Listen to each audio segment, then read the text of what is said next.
नमस्कार। Voice of Asians के सभी दर्शकों का बहुत बहुत स्वागत है। आज हम आपके सामने चंडीगढ़ की एक बहुत बड़ी पर्सनालिटी को लेकर आए हैं जो इंटरनेशनल लेवल पे एक बहुत बड़े शो में, टैलेंट के शो में पार्टिसिपेट करने जा रही है, एक बहुत बड़े ब्यूटी पेजेंट में। तो सबसे पहले उनका स्वागत करते हैं, फिर उनसे जानते हैं। आज हमारे स्टूडियोज में खास तौर पर पधारी है सुरुचि दीवान जी। सुरुचि जी, बहुत बहुत स्वागत है आपका। तो सबसे पहले हमारे दर्शकों को बताइए कि कौन सा ऐसा ब्यूटी पेजेंट है और किस कंट्री में होने जा रहा है जिसके लिए आप पार्टिसिपेट करने जा रही हैं। सबसे पहले तो मैं यहाँ सुखविंदर जी का, वॉइस ऑफ एशियंस का धन्यवाद करना चाहूँगी जिन्होंने मेरे को ऑनर करा है और यहाँ बुलाया है तो हमारी कवरेज के लिए, तो उनका मैं बहुत बहुत शुक्रगुजार हूँ। मैं सुरुचि दीवान, मैं अभी मिसेस यूरेशिया यूनिवर्स 2018 में इंडिया को रिप्रेजेंट कर रही हूँ। फिलीपींस में इंडिया को यूनिवर्स में रिप्रेजेंट करूँगी। जो मेरा टाइटल है उसका नाम Mrs Eurasia universe 2018। Very good, very good. तो एक बहुत बड़ा टाइटल है सुरुचि जी जिसमें आप भाग लेने जा रही हैं। सबसे पहले तो हमारी बेस्ट विशेस आप स्वीकार कीजिए कि फिलीपाइंस में आप जाकर भारत का नाम ज़रूर ऊंचा चमकाएं और बहुत ऊंचा उठाएं। अब थोड़ी सी और डिटेल्स इसके बारे में आप बता दीजिए। Thank you sir. इसके साथ साथ मैं आपको ये भी बताना चाहूँगी कि मैं खुद यहाँ एक ऑर्गेनाइज़र हूँ इम्पीरियल मॉडल्स। इम्पीरियल ग्लिट्स मेरी कंपनी है। मैं खुद इवेंट्स करती हूँ इंटरनेशनल लेवल के, जिसमें मेरा अभी अक्टूबर में ही चंडीगढ़ में इवेंट आने वाला है, mister miss and Mrs Asia universe, जिसमें मैं 3 कैटेगरीज अपनी प्रमोट करती हूँ, मिस्टर मिस एंड मिसेस की। तो इसके साथ साथ ही मैं अपने इवेंट्स भी करवाती हूँ और पार्टिसिपेंट मैं खुद भी इंटरनेशनल लेवल इवेंट पे जा रही हूँ। बहुत बढ़िया। तो आप क्या बचपन से ही ब्यूटी पेजेंट्स के साथ रिलेटेड थी या धीरे धीरे आप इनमें उतरी, और किस तरह रहा आपका बचपन? क्या शरारतें करती थी? बहन भाइयों के साथ कैसा था? पेरेंट्स क्या करते थे? थोड़ा सा हमारे दर्शक आपके बचपन के बारे भी जानना चाहेंगे। एक्चुअली मैं शुरू से ही काफ़ी थोड़ा मेरे को था इन बातों में इंटरेस्ट, पर मैं पटियाला को बिलोंग करती हूँ, रॉयल सिटी पटियाला को। तो मेरा शुरू से काफ़ी क्रेज़ रहा है इन बातों में। छोटे होते से ही मैं कोई अपने शोज़ कर लेती थी कि जैसे कोई ब्यूटी कंटेस्ट हो रहा है वहाँ पे, तो उनमें पार्टिसिपेट कर लेती थी। कभी मैंने वो समर क्वीन का अपना टाइटल विन करा हुआ है। तो वो शौक होते होते लास्ट ईयर मैं सबसे पहली बार अपना मिसेस इंडिया करने मुंबई में गई हूँ, जहाँ पे मैं मिसेस इंडिया डिवोटेड सबटाइटल की विनर रही हूँ। तो उसके बाद आके मैंने अपना काम स्टार्ट करा यहाँ पे ऑर्गेनाइजर का। उससे पहले मैं काफ़ी देर से अपना फैशन डिज़ाइनिंग का काम करती हूँ। मैं एक फैशन डिज़ाइनर हूँ और इसके साथ साथ मैं एक इमिग्रेशन कंसल्टेंट भी हूँ। तो बिल्कुल टोटली डिफरेंट लाइन है दोनों, पर मेरे को हर चीज़ करने में एक अपना इंटरेस्ट लगता है कि मेरे को प्रोफेशनल फील्ड भी पसंद है कि छोटे होते, जैसे अब मैंने अपनी पोस्ट ग्रेजुएशन की हुई है एमकॉम।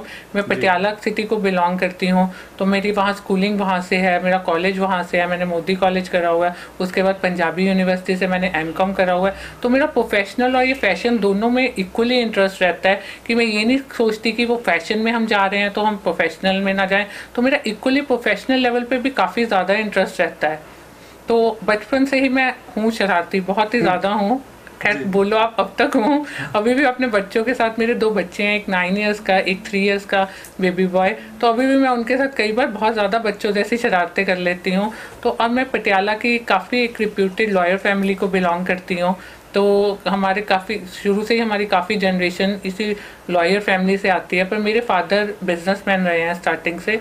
तो पर बहुत साल हो गए मेरे फादर को एक भी एक्सपायर हुए हुए। तो एटलीस्ट मेरे फादर को 26 ईयर्स हो चुके हैं एक्सपायर हुए। तो मेरे मम्मी हाउसवाइफ थे, हम 2 सिस्टर्स हैं। हमें मम्मी ने आज इस लेवल तक पहुंचाया है कि अब मेरी एक सिस्टर ट्रायथलीट है जिसमें वो स्विमिंग रनिंग और करती है, वो स्पोर्ट्स पर्सन है, और मैं इक्वली उससे अलग फील्ड में, अपना मॉडलिंग के फील्ड में हूँ। बहुत बढ़िया। आपने जिस तरह से बताया तो एक बहुत अच्छा आपने करियर को मेंटेन किया, बहुत मेहनत की अपने परिवार के साथ मिलकर। तो पहला इवेंट आपने कब पार्टिसिपेट किया, ये कब की बात है, और कैसा आपको तब लगा जब आप पहली बार फैशन डिज़ाइनिंग करने के बाद एक फैशन शो में रैंप के ऊपर उतरी? एक्चुअली मैंने सबसे पहला शो मार्च में मुंबई में किया था, सहारा होटल में। तो वहाँ हमारी 4 डे की ग्रूमिंग हुई थी। तो 29 मार्च को हम 2017 में हमारा फिनाले था। तो काफ़ी अच्छा एक्सपीरियंस रहा। उस एक्सपीरियंस से ही मैंने काफ़ी कुछ सीखा और तभी मैं अपने इवेंट्स भी लेके आई चंडीगढ़ में कि मेरे को होता है कि मैं चंडीगढ़ में भी बहुत अच्छे लेवल्स के इवेंट दूँ। अभी भी जैसे मैंने अपना बहुत अच्छा अपना एशिया यूनिवर्स का लॉन्च एंड क्राउनिंग दी है ब्रांड एम्बेसडर की। वो फर्स्ट टाइम किसी ने इस साइड इतनी हैवी लॉन्चिंग दी है क्राउन की। तो मेरा होता है कि जो आज लोग उधर जा रहे हैं मुंबई वगैरह साइड या कहीं दूर जाते हैं, बाहर जा रहे हैं, जैसे मैं करने जा रही हूँ, तो मेरा होता है कि आने वाले टाइम में मैं चंडीगढ़ और पंजाब में ही वो लेवल दूँ कि लोगों को बाहर जाने की ज़रूरत ना पड़े, कि मेरे शोज़ इतने अच्छे लेवल के हो जाएं कि लोग बाहर की जगह उनका क्रेज़ अपनी ही कंट्री में करने में ज़्यादा रहे। जी, कोई आने वाले टाइम में ऐसा भी कोई इंटरनेशनल शो आप पार्टिसिपेट करने के लिए लोगों को बुलाएंगी, अलग अलग कंट्रीज़ की मॉडल्स को, ताकि लुधियाना में या चंडीगढ़ में भी पूरे वर्ल्ड की ब्यूटीज इकट्ठी हों? कोई ऐसी योजना हो आपकी? हाँ जी, जो हमारा अक्टूबर में अभी हो रहा है ये show mister miss and Mrs Asia universe, तो इसमें हम अपने ऑनलाइन ऑडिशंस लेंगे बैंकॉक, सिंगापुर, कनाडा, ऑस्ट्रेलिया। तो हम इसमें बाहर से भी, बाहर की कंट्रीज से भी कंटेस्टेंट जो भी आने के लिए रेडी होंगे हम उनको यहाँ लेके आएंगे। तो वहाँ पे हम ये NRI एंट्रीज भी लेंगे और यहाँ इंडिया की भी हमारी मिक्स एंट्रीज होंगी। तो इसमें हमारा दोनों ही है कि दोनों जगह से कि बाहर की एंट्रीज भी आए और इंडिया की भी आए हमारे पास। सुरुचि जी, आमतौर पे बहुत ही कई बार मुश्किल होता है कि महिलाओं ने चूल्हे चौके से बाहर निकलकर रैंप के ऊपर या मंच के ऊपर अपनी कला को प्रदर्शित करना होता है। तो बहुत टाइम भी उसमें लगता है, बहुत मेहनत भी होती है, लेकिन साथ के साथ घर भी संभालना है, पति देव को देखना है, बच्चों को देखना है, सास ससुर को देखना है। तो इन दोनों में एक बैलेंस बनाने में या दोनों को अच्छी तरह से मेंटेन करने में क्या कोई प्रॉब्लम आती है, और फैमिली का सपोर्ट कैसा रहता है, इस बारे जानेंगे। एक्चुअली मेरे को कोई भी मिलता है अगर होता है तो मैं उनको यही समझाती हूँ कि हमारी एक ही लाइफ है, हमें उसी लाइफ में सब कुछ करना है और हमें बैलेंस करके चलना है कि अपने शौक भी पूरे करने हैं, घर भी देखना है, बच्चे भी देखने हैं, मतलब पर हमारी भी लाइफ एक ही है। जैसे कई कहेंगे कि हमारे बच्चे बहुत छोटे हैं, हम नहीं कर सकते, तो मैं उनको यही समझाती हूँ कि कोई बात नहीं, मेरे भी छोटे हैं, पर आप लोगों को बैलेंस करना चाहिए। हमारी भी लाइफ है कि अगर हम कुछ चीज़ वहाँ दे रहे हैं ज़्यादा तो थोड़ा टाइम वहाँ ज़्यादा दे लें, कहीं कम दे लें, कहीं ज़्यादा, पर हमें हमारे शौक नहीं मारने चाहिए, क्योंकि लाइफ एक ही होती है। इंसान को हर बात उसी अपनी लाइफ में ही पूरी करनी होती है। और जहाँ तक सपोर्ट की बात है तो मेरे हस्बैंड का काफ़ी सपोर्ट रहता है। मेरे आज मैं जिस लेवल पे हूँ वो हस्बैंड के सपोर्ट से ही हूँ। मतलब जैसे लोग कहते हैं कि मैं आफ्टर मैरिज काफ़ी चेंज आता है, पर मेरी लाइफ में कोई बहुत ज़्यादा चेंज नहीं आया, क्योंकि मेरे हस्बैंड की सपोर्ट काफ़ी रही है। तो पर कई घरों में अभी भी ऐसे देखने को मिलता है कि थोड़ी रिस्ट्रिक्शन होती है, कि कहीं जेन्युइन प्रॉब्लम होती है, वो ऑब्जेक्ट करते हैं लेडीज़ का बाहर निकलना। पर अगर हम अपना पॉइंट ऑफ व्यू रखें तो ऐसी कोई प्रॉब्लम होती नहीं है। हमारे इन लॉज भी मान जाते हैं, हस्बैंड भी मान जाते हैं, तो वो बैलेंस रख के हर काम ईजिली हो जाता है। जी, आपने शौक की बात की, तो क्या क्या शौक है आपके फ्री टाइम में?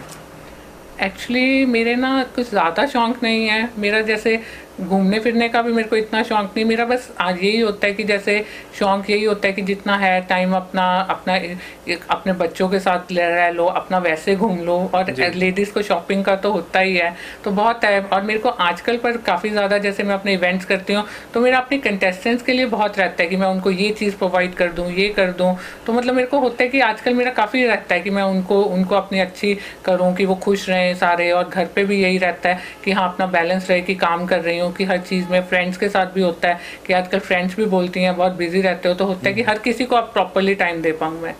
बहुत बढ़िया आपने बताया।